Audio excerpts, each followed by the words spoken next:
In today's video, I'm going to teach you what are profiles and permission sets in Salesforce. By the end, you'll understand what they do and how to create a profile you can use across your org. First, log into your Salesforce account so you're on the home page. From there, go to Settings by clicking the gear icon in the top right. Choose the option that opens the full setup area. This takes you into Salesforce's administrative hub, where you manage security, users, data, and features. You'll see a quick find search box on the left. This is your fastest way to jump to the exact configuration you need. In the quick find box, type Profiles. Select Profiles from the results to open the Profiles page.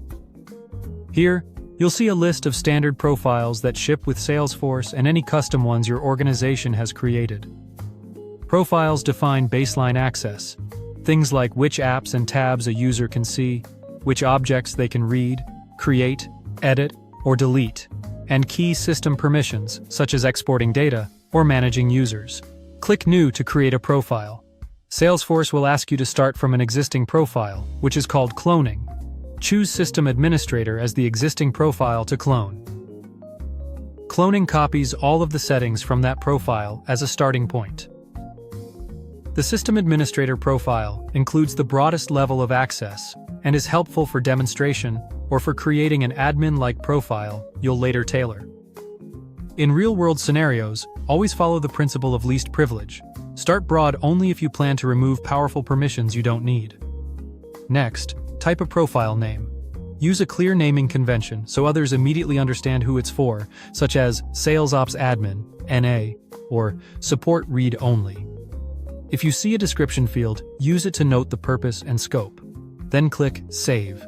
You'll land on the profile overview where you can fine-tune object permissions, field-level security, app visibility, tab settings, login hours, IP ranges, and system permissions as needed.